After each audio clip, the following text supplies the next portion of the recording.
Praise the lord. ప్రభు అయిన యేసుక్రీస్తు నామమున మీ అందరికీ శుభములు తెలియపరుస్తున్నాను. మరి ఈరోజు పరిశుద్ధాత్మ దేవుడు మీకిస్తున్నటువంటి వాగ్దానము, తన్ను తాను తగ్గించుకొనువాడు హెచ్చింపబడును. ఆమేన్. చాలామంది వారికి ఉన్నటువంటి ధనాన్ని బట్టి, ఆస్తి అంతస్తులను బట్టో, లేదా వారికి ఉన్నటువంటి మంచి ఉద్యోగాన్ని బట్టి, మంచి స్థాయిని బట్టి, మంచి జ్ఞానాన్ని బట్టి ఎదుటివారు వారికి చాలా తక్కువగా కనిపిస్తూ ఉంటారు. తక్కువ చేసి మాట్లాడుతూ ఉంటారు. చులకన చేసి మాట్లాడుతూ ఉంటారు. గర్వంతో, అహంకారంతో చాలా రకాలుగా వారిని బాధ పెడుతూ ఉంటారు మాటల ద్వారా. అయితే దేవుడు ఎక్కడ కూడా ఇటువంటి వ్యక్తులను ఎంటర్టైన్ చేసింది కానీ, ఎంకరేజ్ చేసింది కానీ లేదండి.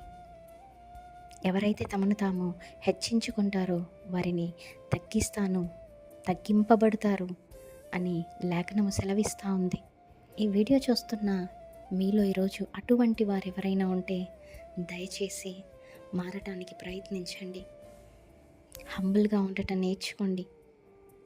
ఎదుటివారితో కైండ్గా మాట్లాడడము ప్రయత్నించండి. అలాగే ఈ వీడియో చూస్తున్న మీలో ఎంతమంది ఎదుటి వ్యక్తుల వలన మీరు బాధపడతా ఉన్నారు, లేదా వారి మాటలకు కృంగిపోయి ఉన్నారు, మరేం పర్వాలేదండి.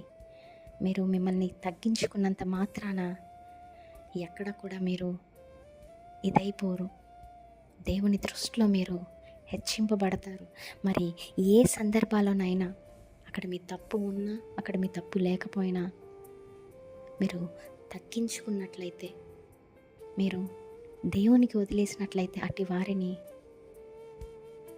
ఖచ్చితంగా వారి ఎదుటనే దేవుడు మిమ్మల్ని గొప్ప చేయడం మొదలు పెడతాడు.